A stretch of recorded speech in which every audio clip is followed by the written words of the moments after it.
নমস্কার, আশা করি সকলে খুব ভালো আছো, সুস্থ আছো। ঘরকন্যা লাইফের নতুন একটি কুকিং ব্লগে সবাইকে স্বাগত জানাই। আশা করি তোমাদের আজকের রেসিপিটি খুব ভালো লাগবে। আর এই ফলটা দেখে কারা কারা চিনতে পারছো অবশ্যই কিন্তু কমেন্ট করে জানিও।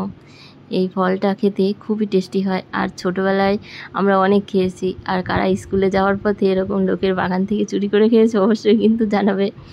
আমার তো খুব ভালো লাগছে অনেক দিন পরে এই ফলটা হাতে পেয়ে, তো ভাবলাম একটা রেসিপি তোমাদের সঙ্গে শেয়ার করে ফেলি। আর এই ফলটা দেখো কতটা সুন্দর। এটা কিন্তু চেরি ফলও অনেকে চেরি ফল হিসেবেও কিন্তু এটা ব্যবহার করে। তো এটা সিদ্ধ করে আবার চিনি রসে জাল দিয়ে ফুড কালার দিয়ে এটা চেরির মতো করে তৈরি করে। তো এটা কিন্তু টক লাগে, টক ফল। আর এটার নাম হচ্ছে কর্মচা। তো আমরা কিন্তু অনেক খেয়েছি ছোটোবেলায়। তো দেখো এই ফলটাকে আমি একটুখানি মাঝখান দিকে ফেলে নিলাম, নিয়ে ভেতরের দানাটা বের করে নেব। আর এটা কিন্তু খুব কালারফুল, দেখতে খুব সুন্দর।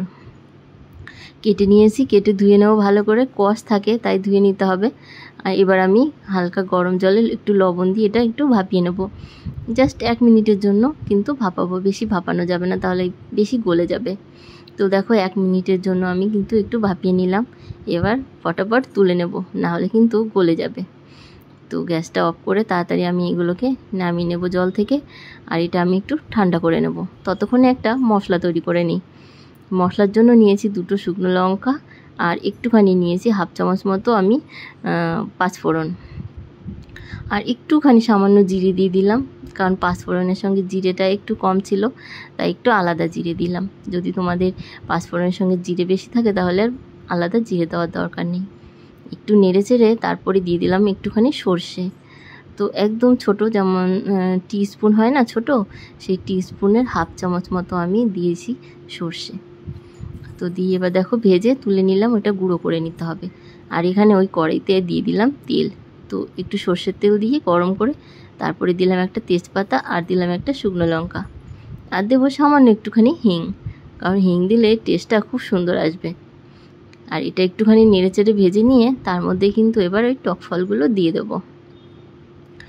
বাড়িতে কারা কারা এরকম টক ফল দিয়ে রেসিপি তৈরি করো, বা মা রান্না করে, বা যে কেউ জানাশোনা কেউ রান্না করলে তাদের রান্না দেখতে খুব ভালো লাগে।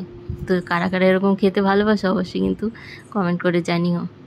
দেখো দিয়ে দিলাম লবণ, 1/2 চামচ মতো লবণ দিয়েছি, কারণ টক তাই একটু বেশি লবণ দিলে ভালো লাগবে, অসুবিধা নেই। দিয়ে দিয়েছি একটু হলুদও সঙ্গে।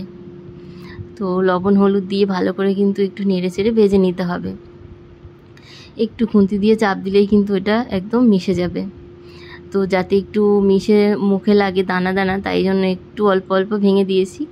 আর দিয়ে দিয়েছি ওপর থেকে ভাজা মশলাটা, দিয়েছি একটু গোলমরিচের গুঁড়ো, আর দিলাম সামান্য একটুখানি ধনিয়া গুঁড়ো। তো যদি তোমাদের কাছে গোটা ধনে থাকে তাহলে কিন্তু মশলার সঙ্গে ভেজে দিলেই হবে। এখানে আমার এটা কিন্তু রেডি হয়ে গেছে। একটুখানি নাড়িয়ে চাড়িয়ে তার মধ্যে দিয়ে দিলাম সামান্য একটু চিনি, কারণ টক ঝালের ব্যালেন্সটা যেন ভালো হয়, তার জন্য একটু চিনি দিলে মন্দ লাগবে না। তো চিনিটা দেওয়ার পরেও একটু নেড়ে চেড়ে নিলাম, নিয়ে একটু ভেজে দেখো এবার আমি কিন্তু এটাকে নামিয়ে নেব। বেশি জাল করা যাবে না, তাহলে কিন্তু এটা পুড়ে যাবে, তাই আমি এখনই নামিয়ে নিলাম। আর এটা কিন্তু নামানোর পরেও একটা ছোট্ট কাজ বাকি আছে, তো চলো নামিয়ে নিই, তারপরে তোমাদের সঙ্গে বলছি। তো আজকের এই রেসিপিটা অনেক দিন পর বানিয়েছি, খেতে খুব ইচ্ছা হচ্ছিল, তাই ভাবলাম তোমাদের সঙ্গে একটু শেয়ার করে নিই। এখানে দেখো দিলাম সর্ষের তেল, ওই কড়াইতেই আমি আরেকটু সর্ষের তেল গরম করলাম। তো গরম করে এই যে দিয়ে দিলাম। এটা কিন্তু নষ্ট হবে না, অনেক দিন কিন্তু রেখে তোমরা খেতে পারবে। আর এটা কোনো পরিষ্কার ভালো কাচের পাত্রতে রেখে কয়েকদিন কিন্তু রোদে দিলেই এই আচারটা খুব সুন্দর তোমরা ব্যবহার করতে পারে, 6 মাস 1 বছর তোমাদের খুব ভালো থাকবে। দেখো ওপর থেকে সামান্য একটুখানি ভাজা মশলা দিয়ে দিলাম। এটা কিন্তু একদম রেডি হয়ে গেছে, এটা কিন্তু এখনই খাওয়া যাবে। তো কেমন লাগলো আজকের এই কর্মচার আচার অবশ্যই কিন্তু কমেন্ট করে জানাবে। ভালো লাগলে অবশ্যই একটা লাইক করে দিও। আর যারা যারা আমার ব্লগ দেখছো তাদেরকে অসংখ্য অসংখ্য ধন্যবাদ জানাই। যারা নতুন আছে অবশ্যই কিন্তু চ্যানেলটা সাবস্ক্রাইব করে বেল বাটন ক্লিক করে অল অন করে রেখো।